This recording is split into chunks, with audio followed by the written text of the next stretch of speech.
Sahih Bukhari, a Hadith collection, read by Nolan Elford. Volume 1, Book 1, Revelation. Chapter 1, narrated by Umar bin al-Khattab. I heard Allah's Apostle saying, "The reward of deeds depends upon the intentions, and every person will get the reward according to what he has intended. So whoever emigrated for worldly benefits, or for a woman to marry, his emigration was for what he emigrated for."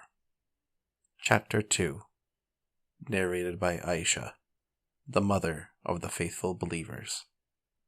Al-Harith bin Hisham asked Allah's Apostle, "O Allah's Apostle, how is the divine inspiration revealed to you?" Allah's Apostle replied, "Sometimes it is revealed like the ringing of a bell. This form of inspiration is the hardest of all, and then this state passes off after I have grasped what is inspired. Sometimes the angel comes in the form of a man and talks to me, and I grasp whatever he says."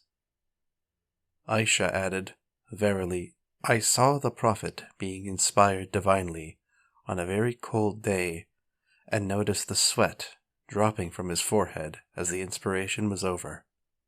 Chapter 3, narrated by Aisha, the mother of the faithful believers. The commencement of the divine inspiration to Allah's Apostle was in the form of good dreams, which came true like bright daylight. And then the love of seclusion was bestowed upon him. He used to go in seclusion in the cave of Hira, where he used to worship Allah, alone, continuously, for many days before his desire to see his family. He used to take with him the journey food for the stay, and then come back to his wife, Khadijah, to take his food likewise again, until suddenly the truth descended upon him while he was in the cave of Hira. The angel came to him and asked him to read. The Prophet replied, "I do not know how to read." The Prophet added, "The angel caught me forcefully and pressed me so hard that I could not bear it any more. He then released me and again asked me to read, and I replied, 'I do not know how to read.' He then released me again and asked me to read, and I replied, 'I do not know how to read.' Thereupon he caught me again and pressed me a second time till I could bear it no more. He then released me and again asked me to read, but again I replied, 'I do not know how to read.' Thereupon he caught me for the third time and pressed me, and then he released me and said, 'Read in the name of your Lord, who has created all that exists, has created man from a clot. Read. Your Lord is the most generous.' Then Allah's Apostle returned with the inspiration and with his heart beating severely.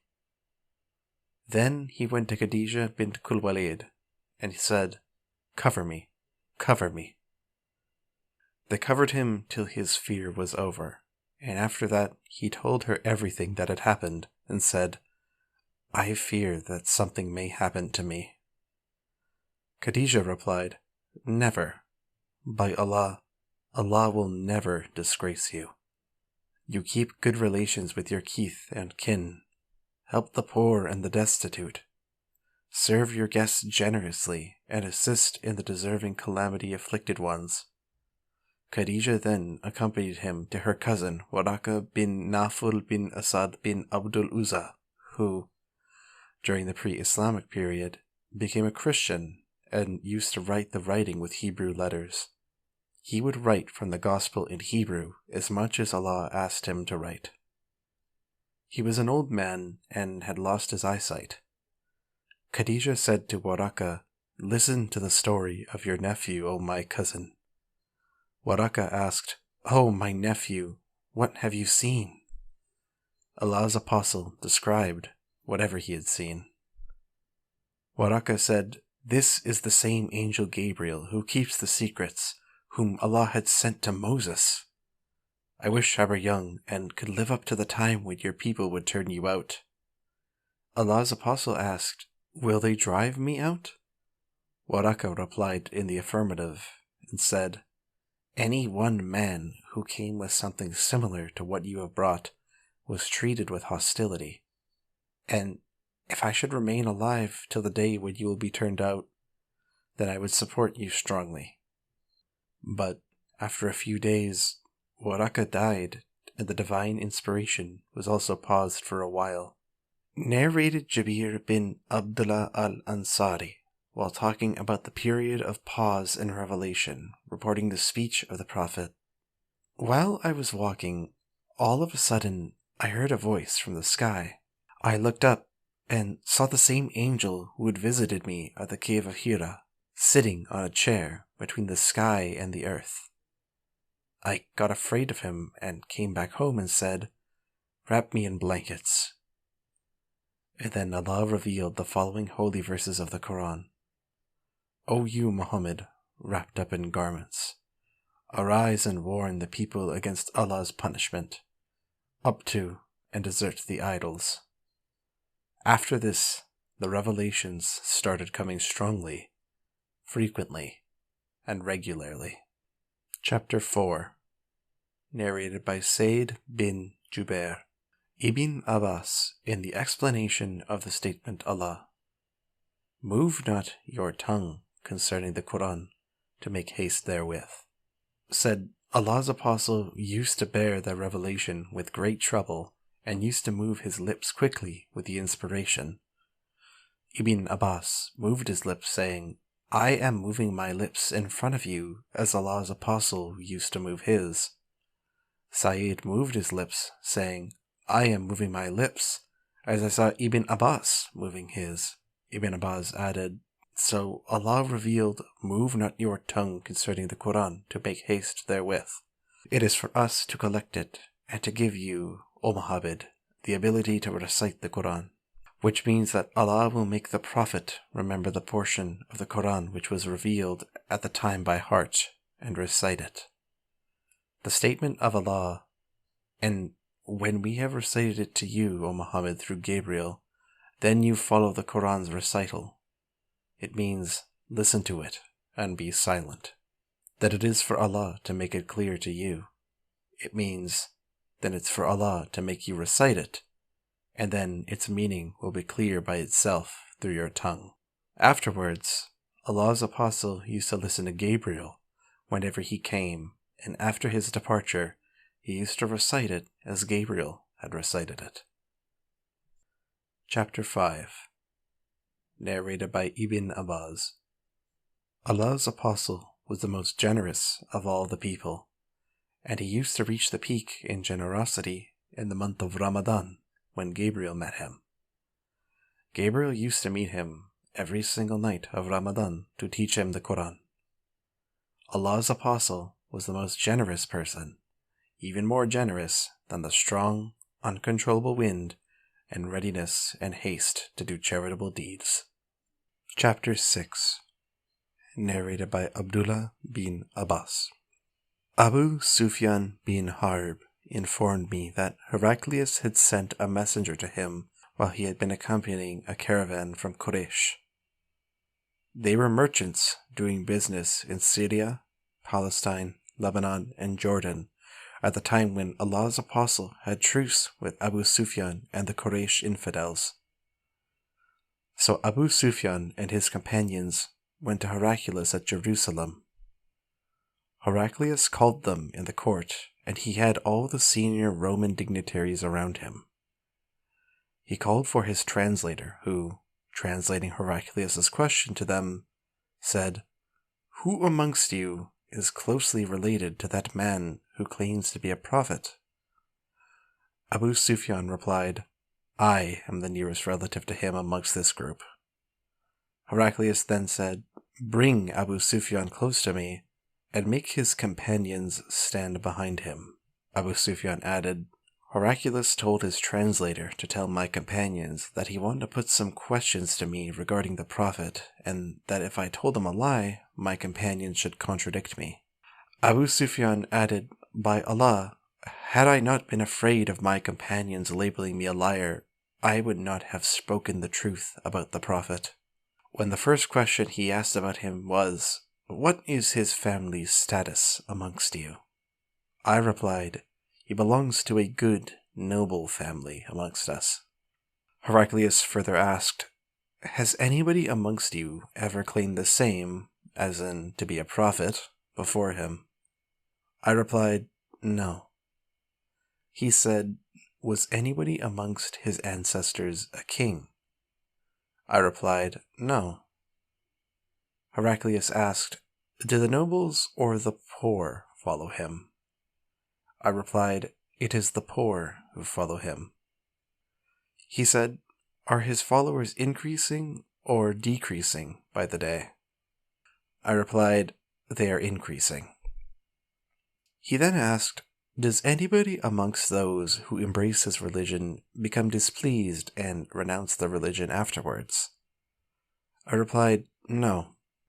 Heraclius said, "Have you ever accused him of telling lies before his claim to be a prophet?" I replied, "No." Heraclius said, "Does he break his promises?" I replied, "No. We are at a truce with him, but we do not know what he will do in it." I could not find opportunity to say anything against him except that. Heraclius asked, "Have you ever had a war with him?" I replied, "Yes." Then he said, "What was the outcome of the battles?" I replied, "Sometimes he was victorious, and sometimes we." Heraclius said, "What does he order you to do?" I said, "He tells us to worship Allah and Allah alone, and not to worship anything along with him, and to renounce all that our ancestors had said. He orders us to pray, to speak the truth, to be chaste, and to keep good relations with our kith and kin." Heraclius asks the translator to convey to me the following: "I asked you about his family, and your reply was that he belonged to a very noble family. In fact, all the apostles come from noble families amongst their respective peoples. I questioned you whether anybody else amongst you claimed such a thing, and your reply was in the negative. If the answer had been in the affirmative, I would have thought that this man was following the previous man's statement. Then I asked you whether any one of his ancestors was a king. Your reply was in the negative, and if it had been in the affirmative, I would have thought that this man wanted to take back his ancestral kingdom. I further asked whether he was ever accused of telling lies before he said what he said, and your reply was in the negative. So I wondered how a person who does not tell a lie about others could ever tell a lie about Allah. I then asked you whether the rich people followed him or the poor. You replied that it was the poor who followed him, and in fact, all of the apostles have been followed by this very class of people. Then I asked you whether his followers were increasing or decreasing. You replied that they were increasing, and in fact, this is the way of true faith, till it is complete in all respects. I further asked you whether there was anybody who, after embracing his religion, became displeased and discarded his religion. Your reply was in the negative, and in fact, this is the sign of true faith, when its delight enters the hearts and mixes with them completely. I asked you whether he had ever betrayed. You replied in the negative, and likewise the apostles never betray. And then I asked you what he ordered you to do. You replied that he ordered you to worship Allah and Allah alone, and not to worship anything along with him, and forbade you to worship idols, and ordered you to pray, to speak the truth, and to be chaste. If what you have said is true, he will very soon occupy this place underneath my feet, and I knew it from the scriptures that he was going to appear, but I did not know that he would be from you, and if I could reach him definitely, I would go immediately to meet him. and if I were with him, I would certainly wash his feet." Heraclius then asked for the letter addressed by Allah's apostle, which was delivered by Diya to the governor of Busra, who forwarded it to Heraclius to read. The contents of the letter were as follows: "In the name of Allah, the Beneficent, the Merciful, this letter is from Muhammad, the slave of Allah, and his apostle, to Heraclius, the ruler of Byzantine. Peace be upon him who follows the right path. Furthermore, I invite you to Islam, and if you become a Muslim, you will be safe, and Allah will double your reward. And if you reject this invitation of Islam, you will be committing a sin by misguiding your peasants. And I recite to you Allah's statement, 'O people of the Scripture, come to a word common to you and us, that we worship none but Allah, and that we associate nothing in worship with Him, and that none of us shall take orders as lords besides Allah.' Then, if they in turn say, 'Bear witness that we are Muslims,' those who have surrendered to Allah." Abu Sufyan then added, "When Heraclius had finished his speech and had read the letter, there was a great hue and cry in the royal court. So we returned out of the court. I told my companions that the question of Ibn Abi Kawsha, the Prophet Muhammad, has become so prominent that even the king of Byzantine is afraid of him. Then I started to become sure that the Prophet would be the conqueror in the near future until I embraced Islam." The sub-narrator adds, "Ibn an-Natur was the governor of Jerusalem, and Heraclius was the head of the Christians of Sham. Ibn an-Natur narrates that once, while Heraclius was visiting Jerusalem, he got up in the morning with a sad mood. Some of his priests asked him why he was in that mood. Heraclius was a foreteller and an astrologer. He replied, 'At night, when I looked at the stars, I saw that the leader of those who practiced circumcision had appeared and become the conqueror.' 'Who were they who practiced circumcision?' The people replied, 'Except Jews, nobody practices circumcision, so you should not be afraid of them. Just order issues to kill every Jew present in the country.' While they were discussing it, a messenger sent by the king of Ghassan to convey the news of Allah's apostle to Heraclius was brought in. Having heard the news, Heraclius ordered the people to go and see whether the messenger of Ghassan was circumcised. The people, after seeing him, told Heraclius that he was circumcised. Heraclius then asked him about the Arabs. The messenger replied, 'Arabs also practice circumcision.' After hearing that, Heraclius remarked that sovereignty of the Arabs had appeared. Heraclius then wrote a letter to his friend in Rome, who was as good as Heraclius in knowledge. Heraclius then left for Homs. Homs was a town in Syria, and he stayed there until he received the reply of his letter from a friend who agreed with him in his opinion about the emergence of the Prophet and, in fact, that he was indeed a prophet. On that, Heraclius invited all the heads of the Byzantines to assemble in his palace at Homs. When they assembled, he ordered that all the doors of his palace be closed. Then he came out and said, "O Byzantines, if success is your desire, and if you seek right guidance and want your empire to remain, then give a pledge of allegiance to this prophet and embrace Islam." On hearing the views of Heraclius, the people ran towards the gates of the palace like onagers, but found the doors closed. Heraclius realized their hatred towards Islam, and when he lost the hope of their embracing Islam, he ordered that they should be brought back in audience. When they returned, he said, "What already said was just to test the strength of your conviction, and I have seen it." The people prostrated before him and became pleased with him, and this was the end of Heraclius' story in connection with his faith.